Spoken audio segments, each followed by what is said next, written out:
Hello dear students, आज आपण तुमच्या 12th चॅप्टरचा ज्याचं नाव आहे स्टडी ऑफ साऊंड तर त्याचा एक्सरसाइज पाहणार आहोत. आय होप तुम्हाला हा जो काही चॅप्टर असेल तर तो व्यवस्थितपणे समजला असेल. तर आपण आजच्या भागामध्ये या एक्सरसाइजला सुरुवात करूया आणि तो एक्सरसाइज व्यवस्थितपणे समजून घेऊया. सो बघा, सुरुवातीला question number first, fill in the blanks and explain. इथे आपल्याला रिकाम्या जागा भरायच्या आहेत आणि त्या एक्सप्लेन सुद्धा करायच्या आहेत. त्यामध्ये फर्स्ट रिकामी जागा बघा, sound does not travel through dash dash. तर जो काही साऊंड असतो, आवाज असतो, तर तो कशातून ट्रॅव्हल करत नाही.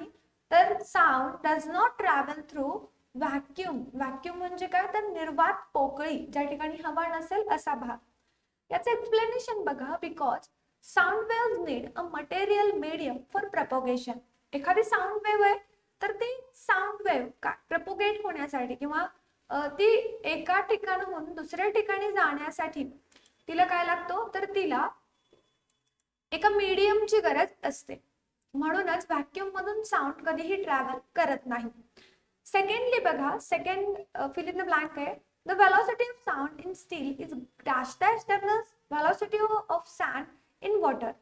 तर या ठिकाणी बघा, वॉटर मधली जी काही व्हेलॉसिटी ऑफ साऊंड असेल तर त्याच्यापेक्षा व्हेलॉसिटी साऊंड ऑफ स्टीलची जी काही व्हेलॉसिटी असेल साऊंडची, तर ती काय असेल, जास्त असेल, ग्रेटर असेल. So what will be the answer? Answer is that the velocity of sound in steel is greater than the velocity of sand in water.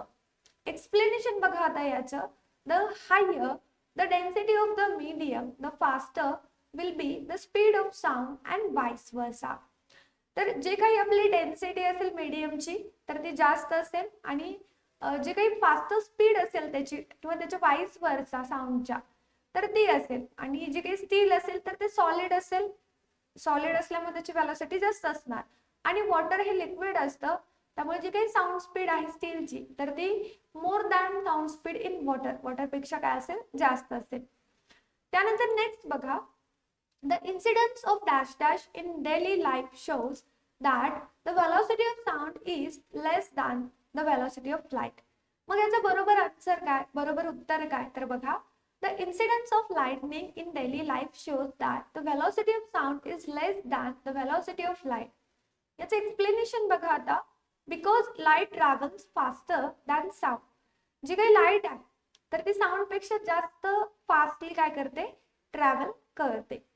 त्यानंतर नेक्स्ट आहे, to discover a sunken ship or objects deep inside the sea dash dash technology is use. आता जे काही समुद्रामध्ये बुडालेल्या बोटी आहेत किंवा मग समुद्राच्या आतले जे काही ऑब्जेक्ट्स आहेत तर ते शोधण्यासाठी आपण एक टेक्नॉलॉजी वापरतो आणि त्याचं नाव आहे सोनार टेक्नॉलॉजी. मग त्याचं एक्सप्लेनेशन बघा आता, एक्सप्लेनेशन काय असेल, सोनार त्याचं long form sound navigation and ranging.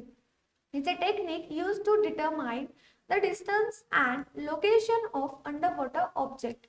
For this, a transmitter and a detector are installed in a ship.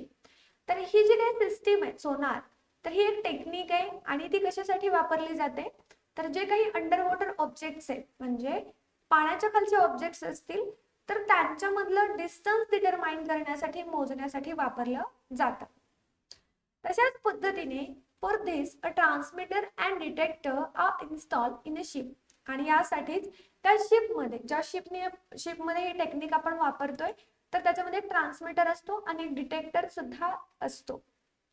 या ठिकाणी आपला जो काही फर्स्ट क्वेश्चन होता तो संपतो. आपण आता सेकंड क्वेश्चन कडे वळूया. सेकंड क्वेश्चन काय म्हणतो बघा, सेकंड क्वेश्चन आहे एक्सप्लेन गिव्हिंग सायंटिफिक रिझन्स. आपल्याला शास्त्रीय कारणे देऊन हे जे काही सायंटिफिक रिझन्स आहेत तर हे द्यायचे आहेत. त्यामधलं फर्स्ट बघा, the roof of a movie theatre and a conference hall is curve. एखाद्या मूवी थिएटरचा किंवा कॉन्फरन्स हॉलचा जो काही छत आहे, जो काही रूफ आहे, तर तो कर्व असतो. म्हणजे काय, तर तो अगदी वाकडा असतो किंवा ज्याला आपण म्हणतो अर्धवर्तुळाकार असतो. तर असं का, त्यामागचं नेमकं कारण काय, तर बघा, ceiling of a moving theatre and conference hall is curve to avoid undesirable reverberations. Otherwise speech or music will not be heard distinctly. तर जे काही व्हॉइस आहे तर त्याचे रिव्हर्बरेशन्स होतात आणि ते कुठेतरी टाळण्यासाठी जे काही मूवी थिएटर असतात किंवा कॉन्फरन्स हॉल असतात, तर त्यांचा जो काही कर्व आहे, त्यांचा जो काही रूप आहे, तर तो कर्व स्वरूपात असतो. आणि नाहीतर मग म्युझिक किंवा साऊंडचा जो काही पिच असतो, तर आपल्याला डिस्टिंक्टली म्हणजे दुरून अगदी वेगळा विचित्र येतो. त्यानंतरचा नेक्स्ट रिझन आपल्याला द्यायचा आहे, तो क्वेश्चन असा आहे, the intensity of reverberation is higher in a close and empty house. एक घर रिकाम आहे आणि एक घर पूर्णपणे फुल आहे, बंद आहे. तर या दोघांपैकी साऊंडची रिव्हर्बरेशनची इंटेन्सिटी कोणत्या घरामध्ये जास्त असणार, किंवा एम्प्टी हाऊस मध्ये खूप जास्त रिव्हर्बरेशन्स होतात, तर त्यामागचं नेमकं कारण काय? आता याचं उत्तर बघा. In a closed and empty house, there is absorption of sound only by the floor, walls and ceiling.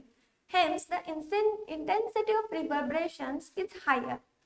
एखाद्या घरामध्ये खूप सामान आहे, तर त्या सामानाला आपले साऊंड वेव्स कोलॅप्स होतील, त्यांचं रिव्हर्बरेशन कमी प्रमाणात होईल. बट एखाद्या घरामध्ये काहीच सामान नाही, एम्प्टी हाऊस आहे, तर त्या घरामध्ये सामान नसल्यामुळे काय होईल, तर जे काही साऊंड वेव्स आहेत, तर त्या साऊंड वेव्स त्या फक्त वॉल आणि काय वॉल असेल किंवा मग फ्लोअर आहे, तर यांना किंवा सिलिंग सोबत काय होतील, रिफ्लेक्ट होतील आणि मग त्यांचा जो काही पीच असेल तो थोडासा जास्त असेल आणि रिव्हर्बरेशनची रेट सुद्धा हायर असेल. त्यानंतरचा next question, we can not hear echo produced in a classroom. आपण एखाद्या क्लासरूम मध्ये इको प्रोड्यूस झालेला आपल्याला ऐकायला मिळत नाही. तर असं का होतं, या मागचं कारण बघा. To hear distinct echo, the minimum distance between the source of sound and obstacle should be 17.2 meter, assuming room temperature as 22 degrees centigrade. This condition is not satisfied in our classroom as the ceiling is not so high and the distance between the opposite walls is usually less than 17.2 meter. Hence, we cannot hear echo produced in our classroom. आपल्या क्लासमध्ये आपल्याला eco का ऐकायला येत नाही, त्यामागचं नेमकं कारण बघा. तर आपल्याला व्यवस्थितपणे इको ऐकण्यासाठी सोर्स आणि डिस्टन्स, ऑब्स्टॅकल मधले डिस्टन्स हे मिनिमम 17.2 मीटर एवढं असायला हवं आणि त्यामध्ये रूम टेम्परेचर हे मिनिमम 22 डिग्री सेंटीग्रेड असायला हवं. ही जर कंडिशन सॅटिस्फाय होत नसेल, तर आपल्या क्लासरूम मध्ये जे काही सिलिंगचं डिस्टन्स असतं ते खूप हाय नसतं, ते जवळ असतं आणि अपोजिट वॉल सुद्धा 17.2 मीटर पेक्षा खूप जवळ असतात. म्हणूनच आपल्या क्लासमध्ये इको प्रोड्यूस होत नाही. जर या दोन कंडिशन सॅटिस्फाय झाल्या, मीन्स साऊंड अँड ऑब्स्टॅकल्स मधलं डिस्टन्स 17.2 असेल, 17.2 मीटर असेल, ही एक कंडिशन. आणि दुसरी कंडिशन अशी की ज्या रूम मध्ये आपण आहोत किंवा ज्या प्लेस मध्ये आपण आहोत, तर त्याचं मिनिमम टेम्परेचर हे 22 डिग्री सेंटीग्रेड असायला हवं. या जर दोन कंडिशन सॅटिस्फाय झाल्या, there will be echo or there we can produce echo. त्यानंतरचं नेक्स्ट आहे बघा, नेक्स्ट क्वेश्चन काय असणार आहे आता या ठिकाणी आपलं सेकंड क्वेश्चन संपतो, ज्यामध्ये आपल्याला सायंटिफिक रिझन्स द्यायचे होते, तर ते आपण व्यवस्थित पद्धतीने दिलेले आणि समजून सुद्धा घेतलेले. यानंतरचा नेक्स्ट क्वेश्चन आहे question number 3, answer the following questions in your own words. खालील दिलेल्या प्रश्नांची उत्तरे तुमच्या स्वतःच्या शब्दांमध्ये लिहा. त्यामध्ये first, what is an echo. Echo काय असतो and what factors are important to get a distant echo. Echo काय असतो आणि इको मिळवण्याचं किंवा एखादा इको येतोय तर त्यासाठी कोणते कोणते फॅक्टर्स, इको निर्माण करण्यासाठी कोणते कोणते फॅक्टर्स महत्त्वाचे ठरतात. सो आन्सर बघा, echo is repetition of original sound due to reflection from some surface. Echo हे रिपीटेशन आहे कशाचं, तर ओरिजिनल साऊंडचं एखाद्या सरफेस पासून, एखाद्या विशिष्ट अंतरापासून. आता याच्यावर परिणाम करणारे फॅक्टर्स कोणते कोणते बघा. Factors important to get a distinct echo are. एखादा फॅक्ट, आता इको साठी चांगल्या पद्धतीचे इको आपल्याला मिळावा यासाठी त्याच्यावर परिणाम करणारे कोणते कोणते फॅक्टर आहेत. फर्स्ट फॅक्टर, आपण आत्ताच त्या दोन कंडिशन पाहिलेल्या, आठवल्या का कोणत्या कोणत्या कंडिशन्स होत्या त्या, तरी आपण रिपीट करूया. सिहिया पहिली कंडिशन म्हणजे सोर्स, म्हणजे जिथून साऊंड प्रोड्यूस होतोय, तर तो सोर्स आणि ऑब्स्टॅकल म्हणजे ज्यावरती तो साऊंड जाऊन धडकणार आहे किंवा त्या ठिकाणी रिफ्लेक्ट होणार आहे, तर त्यामधलं अंतर हे मिनिमम 17 मीटर म्हणजे अप्रॉक्सिमेटली बघा 17.2 मीटर इतकं असायला हवं. ही फर्स्ट कंडिशन, हा फर्स्ट फॅक्टर. त्यानंतर सेकंड फॅक्टर असेल the size of reflector must be large enough compared to the wavelength of the sound wave. तर जी काही साऊंड वेव्ह आहे तर ती लार्ज इनफ असायला हवी as compared to the size of the reflector. रिफ्लेक्टरची जी काही साईज आहे तर त्याच्या तुलनेमध्ये जी काही आपली साऊंडची वेवलेंथ आहे तर ती सुद्धा जास्त असायला हवी. तेव्हाच आपला जो काही इको आहे तो प्रोड्यूस होईल आणि चांगला इको तयार करण्यासाठी हे फॅक्टर्स अफेक्ट करतील. त्यानंतरचा next question, study the construction of Gol Ghumat at Vijaypur and discuss the reasons for the multiple echoes produce there.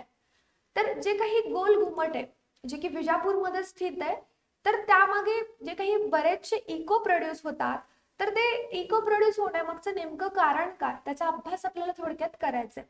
त्यामागचं कारण किंवा गोल घुमट मध्ये इको का प्रोड्यूस होतात हे आपण आता समजून घेऊया. C here, Gol Ghumat has a central dome which stands without any support. Gol Ghumat पाहिलाय तुम्ही, तर जो काही गोल घुमट आहे तर त्याला फक्त सेंटरला एक डोम आहे. डोम मीन्स व्हॉट, आपल्याकडे मंदिरामध्ये तुम्ही गेलात, कधी मस्जिद मध्ये गेलात, सो त्या ठिकाणी एक गोल असा मोठा असा गोल असतो, पाहिलाय तुम्ही कधी? तर तो जो काही गोल आहे तर त्याला आपण डोम म्हणतो.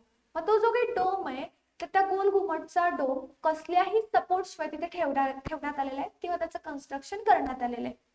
The sound produced here gets reflect throughout the dome, producing the echo at least 3 to 4 times in a second.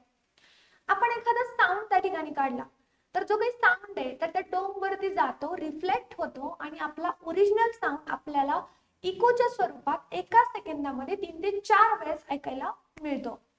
If the surroundings inside the architecture are very quiet, then we should be able to hear echo at least 7 to 10 times. So this central dome is the main reason for the production of multiple echoes in Gol Ghumad. तर त्या ठिकाणचं जे काही architecture आहे ते खूप वाईट आहे, अगदी वेगळं आहे. आणि मग आपण जर त्या ठिकाणी इको प्रोड्यूस करण्याचा प्रयत्न केला तर आपण काय करू शकतो, तर जो काही इको आहे तर जवळपास 7 ते 10 वेळेस सहज ऐकू शकतो. इतकं क्वाईट त्याचं बांधकाम आहे, इतकं क्वाईट त्याचं वास्तु स्थापत्य कला आहे. जे काही सेंट्रल डोम आहे मोठा असा, तर त्या सेंट्रल डोम मुळेच आपण जे काही इको प्रोडक्शन आहे गोल घुमट मध्ये ते होतं आणि ते आपल्याला ऐकायला सुद्धा मिळतं.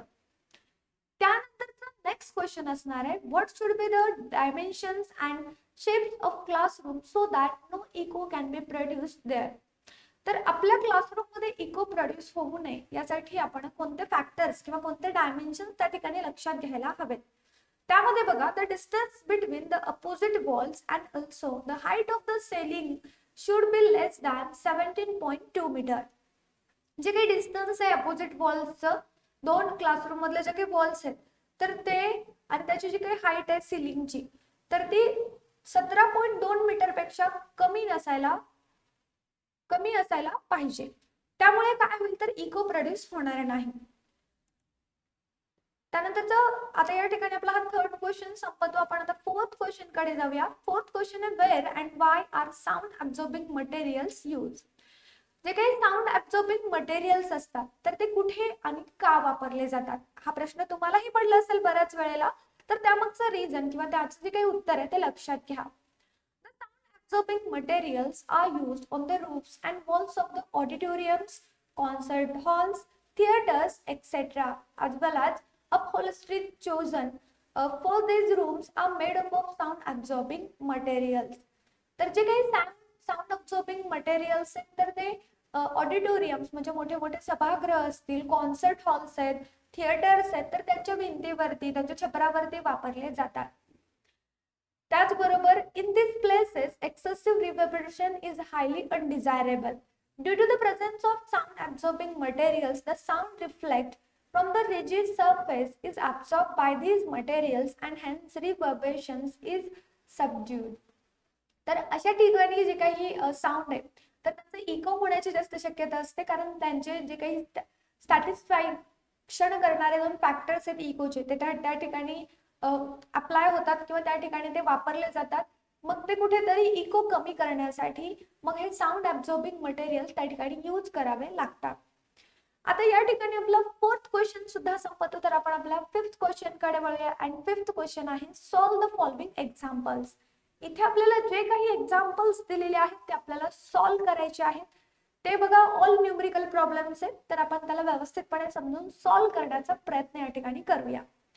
यामध्ये बघा फर्स्ट आहे A, the speed of sound in air at 0 degree centigrade is 332 metre per second. If it increases at the rate of 0.6 meter per degree, what will be the temperature when the velocity has increased to 344 meter per second?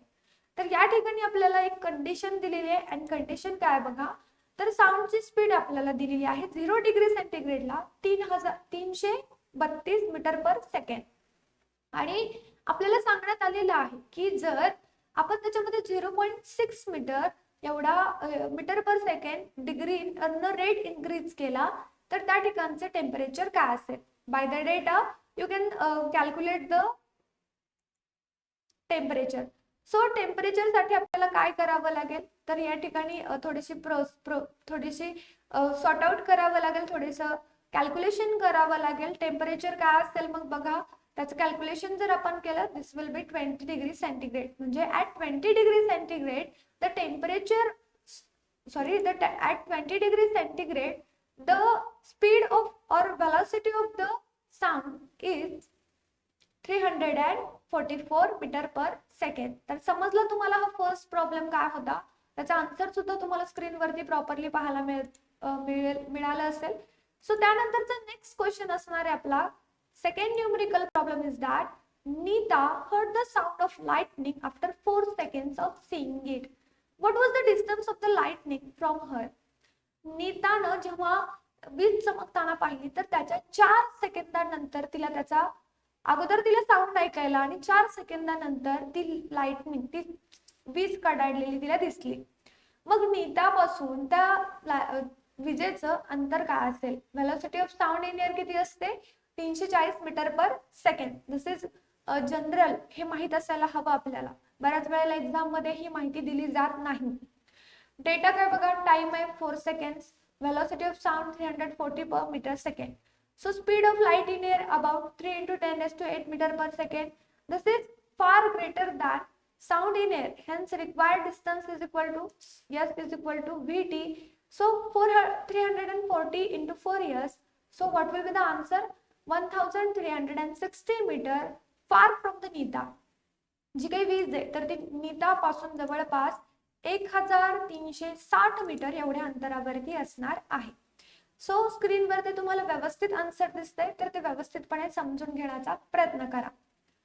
त्यानंतरचा next problem असणार आहे आपला Sunil is standing between 2 parallel walls. The wall closest to him is at a distance of 660 metre. If he shouts he hears the first echo after 4 seconds and another after 2 seconds. Firstly आपल्याला काय काढायचं, what is the velocity of sound in air. Second, what is the distance between 2 walls. तर याचं answer लिहायला आपण सुरुवात करूया. velocity of sound in air v is equal to s by t. तर आपण त्याची व्हॅल्यू पुटअप केले तर काय येईल या ठिकाणी 330 metre per second. Distance between the 2 walls S1 plus S2 that is V. त्याचा फॉर्म्युला आपण पुटअप केला व्यवस्थितपणे, त्याला थोडं सॉर्ट आउट केलं आणि आन्सर येईल 1650 मीटर. ओके, तर आन्सर आपण व्यवस्थितपणे पाहून घ्या. इथे बघा तुम्हाला आन्सर व्यवस्थितपणे दिसेल. Velocity of sound. Okay, see here. आपण सुरुवातीला काय केलं तर velocity of sound in air काढली आणि मग 2 वॉल्स मधलं जे काही डिस्टन्स आहे ते आपण काढलं. इकडे बघा आता आपण डिस्टन्स कशा पद्धतीने काढलं 2 वॉल्स मधलं. त्यानंतर आता आपल्याला नेक्स्ट जो काही न्यूमेरिकल प्रॉब्लेम आहे त्याकडे आपण आता वळूया. तर बघा hydrogen gas is filled in 2 identical bottles A and B. At the same time काय होतं बघा, ॲट द सेम टाइम और at the same temperature the mass of hydrogen in 2 bottles is 12 gram and 48 gram respectively. In which bottle will sound travel faster? How many times as fast as the other.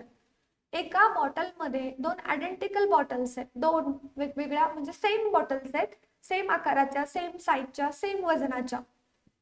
त्याच्यामध्ये आपण hydrogen gas भरला आणि मग ए आणि बी असं त्या बॉटलचं नाव दिलं आपण.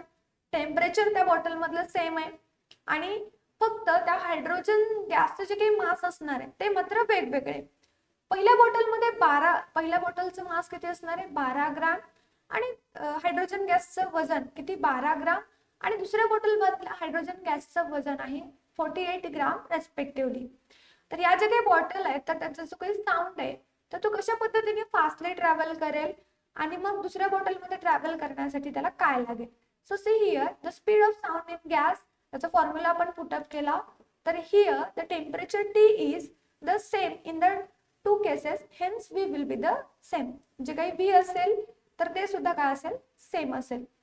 त्यानंतरचा next question, helium gas is filled in 2 identical bottles. आता तशाच पद्धतीचे तर त्याचं कन्क्लुजन आपल्याला काढायचं आहे. The mass of the gas in the 2 bottles is 10 gram and 14 gram respectively. Speed of sound दोन्ही बॉटल मधली सेम आहे. तर आपल्याला यावरून काय कन्क्लुजन येतं. So see here the speed of sound in the gas V is equal to √YRT by M. म्हणजे काय, in the as usual notations. मग आता इथे T म्हणजे टेम्परेचर आहे, दोन्ही केसमध्ये सेम आहे. V सुद्धा या दोन्ही केसमध्ये सेम आहे कारण डायरेक्टली प्रपोर्शनल आहेत एकमेकांना.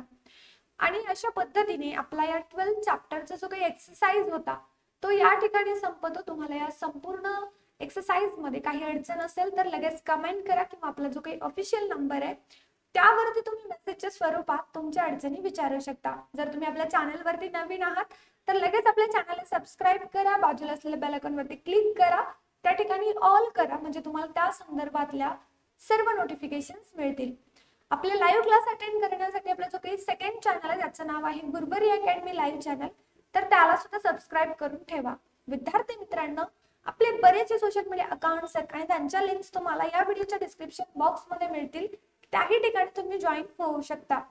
सो फ्रेंड्स, अशाच पद्धतीने यापुढील किंवा यापूर्वीचे चॅप्टर्सचे व्हिडिओज त्यांच्या एक्सरसाइजचे व्हिडिओज पाहण्यासाठी तुम्हाला आपल्या चॅनलच्या प्लेलिस्ट मध्ये जावं लागेल. त्या ठिकाणी तुम्हाला 9th standard science and technology या फोल्डरमध्ये सर्व व्हिडिओज मिळतील. तर ते पहा, त्यांचा व्यवस्थित पद्धतीने अभ्यास करा. लवकरच भेटू आपण नवीन व्हिडिओ सोबत. तोपर्यंत bye bye guys, take care.